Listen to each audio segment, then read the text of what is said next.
Bloody football. Alright, let's go.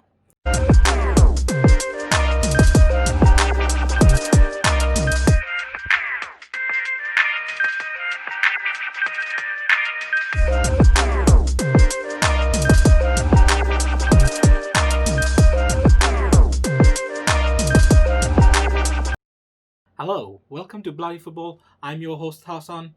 That's how you pronounce my name. And you could call me Tarzan, and that's fine. Let's talk about the games that happened or took place this weekend. The first game of Saturday was Wolves versus West Brom. I did not see it coming. I could not believe my eyes when West Brom put 3 past Wolves. I mean, Wolves had a lot of shot on target, and if Fabio Silva keeps developing the way he is, they could have won it. But at the same time, when you give away 2 penalties, 2 clear-cut penalties, I mean, the first one was kind of outside the box from my point of view, but apparently it was inside the box. So 3-2 West Brom. Good for West Brom. 3 points. Sadly, Conor Gallagher wasn't there, but it is what it is. Let's move on to the next game. The next game was Leeds versus Brighton. I predicted that Brighton was going to win 2-1, but that didn't happen. They won 1-0, and that's alright, because they got 3 important points, 3 really important points for Graham Potter and how he plays his game. And it's good. It's good to see a team of the caliber of Brighton trying to play beautiful football. That's what I like to see. Beautiful football.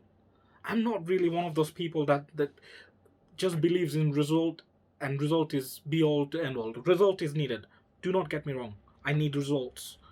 But make results be all end all. Be Mourinho, play defensive football after going 1-0 up against a opposition that's not really doing well. That's not my kind of football. I don't like that. That makes me fall asleep. That makes me want to read a book. That makes me want to go into Instagram, even though I barely use my Instagram for my pets. I just look at who is doing what. I go and look on Twitter. I'm not a Twitter fan either. I spend most of my time on Facebook. Is that what I want to do while a live game is on? No. And Brighton is playing beautiful football, and it's good to see. It's good to see that they won 1-0 with a Neil Maupay goal. Happy for them. 3 good points. Let's move on to the next game. West Ham versus Burnley. I predicted a 0-0 or 0-0. West Ham won by 1-0. They deserve to win because Burnley, they're as negative as it gets, and I do not like to watch a game of Burnley playing against somebody unless they're getting absolutely thrashed, absolutely shattered into pieces. I don't like Burnley. But saying that, I don't like a lot of teams. Let's move on to the next game. Fulham versus Chelsea. 1-0 to Chelsea. This was really frustrating. Really frustrating. Fulham are not the best team in the world. Yeah, they're picking up form, but they're not the best team in the world. They don't have the best players. They couldn't use one of their best players that are actually loanee from us, Ruben Loftus-Cheek. And they had to go with Cavalier, who actually missed a sitter in the first half. I mean, I don't know what would have happened if that went in. Would we have scored 2 and 3 because, we need a kick in the backside? I do not know. But he missed a sitter, and if Ruben Loftus-Cheek was there, he probably would have put the ball in the net, or he would have done something better with it than Cavalier did. But anyway, they went down to 10 men before that first half ended. Terrible challenge on Aspilicueta, and I think it was Robinson that made the challenge and got the red card. Deservedly got the red card right away. You do not go with your starts up, and especially these days with VAR. Even if he got a yellow, he probably would have gotten a red if and when it went to VAR. So I have no tears to shed for him. Saturday's game ended. All the games ended with a game of Leicester City versus Southampton. Southampton have had some good games away from home, so I was hoping that they could do some damage to Leicester, but far from it. I mean, they did try, except Leicester is a way superior team who just went up to number 2 after winning their game 2-0. Once again, what a goal by Madison. What a goal. I mean, and celebration as well. It was interesting seeing that. I'm not sure if I really enjoy seeing the non-contact, but with the time, or in the time that we are in at the moment, it is what is necessary, and I hope this COVID ends as soon as possible, so fans can be in the stadium, the players can let their emotions out, and some people and some players thrives on emotion, and Frank kept saying it again and again, and Mason Mount said it in his interview after the game. So the point is, as nice as it to see some of the things players are gonna come up with to celebrate without, totally losing it, totally going crazy. I want to see the craziness. I want to see that Diogo Costa jump, and I want to see the passion. I love seeing the passion. I'm not a passion merchant by any means, and I'm not saying we need passion merchants, but you need to see some passion in the game. Passion isn't the only thing in this game, but passion is a big thing in football. Most football fans are passionate. I am passionate. This is why I'm making this channel. I'm a disabled person. I can't walk. And I'm making this channel as a football fan because I love watching football. I love the emotions in it. I love being emotional about it. And I love screaming out, "Yay!" every time we score. So imagine putting that ball into the net. Imagine how crazy you should go. And we're taking that away? Bloody COVID. Anyway, let's move on to Sunday. We had 3 games on Sunday. Aston Villa was postponed for COVID. We talked about it in preview. Hope they get out of this COVID situation as soon as possible. I hope they come back to the Premier League. They cannot come back fast enough. I am afraid for them because now they're 3 games behind, so they will have to squeeze those 3 games in the remainder of the season, where everyone else has 18 games to play. They have 21 games to play. That's not nothing for a team of Aston Villa's size, taking that into consideration. Anyway, let's move on to the games that actually took place. Sheffield United versus Tottenham. I didn't think Sheffield was going to score any, but to their credit, McGoldrick came for. He scored a goal from a cross. It was a good goal. But all in all, Tottenham went up 2-0, and then McGoldrick's goal came, and maybe there was some hope if it was some other team. But with Sheffield United, I did not think they were going to score a second one or a third one. I did not think Tottenham was under any pressure whatsoever. And pressure should have been put on them after what happened on Wednesday.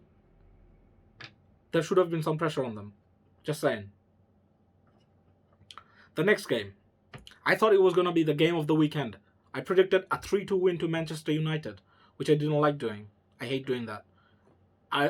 If I could have both of them lose, that's what I would predict, but that's not what I can predict, so I predicted. But guess what? It was the worst game of the week. It was the worst game of the week. Neither team wanted to win. They just wanted to draw the game. Bloody take the draw. Don't even play the game. Why? Let us sit down, waste 2 hours of watching that. What is the point? It happened with Chelsea versus Manchester United. It happened with Chelsea versus Tottenham. And again, we watched it yesterday. The top two in the Premier League right now, well, other than taking Leicester into consideration, Liverpool and Manchester United, the current champions and the current league leaders, playing each other for a draw. For a draw. Where is the hunger? What are the days when you want to win that game against your rival that meant everything to every single player on the pitch? Have we lost that? Is it gone? I really hope not. I really hope not. And that is why if somebody to win this league this year, I'm not really happy with the red. And forget what I said about Liverpool before. Let it be Manchester City. If it's not going to be Chelsea, let it be Manchester City. Let it be Leicester. Let it be anyone else. Just not the Reds. Just make me change it to blue, please. Just one of you blue teams take the position. Chelsea is not taking the position at the top at the moment, and I cannot change my light to blue in any of the reviews or previews because I have to keep it red. I have to go with my own rules. I cannot make, I cannot change it to blue when Chelsea is at the top and then not change it when Manchester City. I can, but how would you enjoy that? Would you enjoy that? Why would you enjoy that? So many questions. Anyway, thankfully the night ended with Manchester City totally thrashing Crystal Palace. I say thankfully because I don't really like, any of our London rivals that much, and Crystal Palace wasn't going to win the game. So after the day where I had to sit through that Liverpool and Manchester United game, it was nice to watch 4 goals, even though scored by Manchester City, and it was 2 goals from Stones.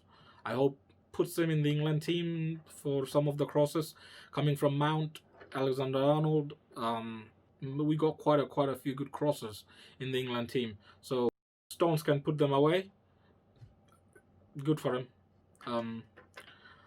The other 2 goals were by Gundogan, great player, kid playing well week in week out, and Sterling just ended the night with a goal for himself, and probably needed it for his confidence, and that was the Manchester City. Tonight Arsenal is playing, and they're playing against Newcastle. I have no doubt that Arsenal is going to win it, because Newcastle of late, they've been all over the place, and I don't think they have it in them to even get a draw against Arsenal. So I predicted an Arsenal win before, predicting an Arsenal win now, and that's where the review of the bloody weekend Matchday 18 ends. I hope you enjoyed it. Please like, comment and subscribe on my video. Thank you for watching. Thank you for being here. I really appreciate it. I hope you have a nice day. Stay safe and take care.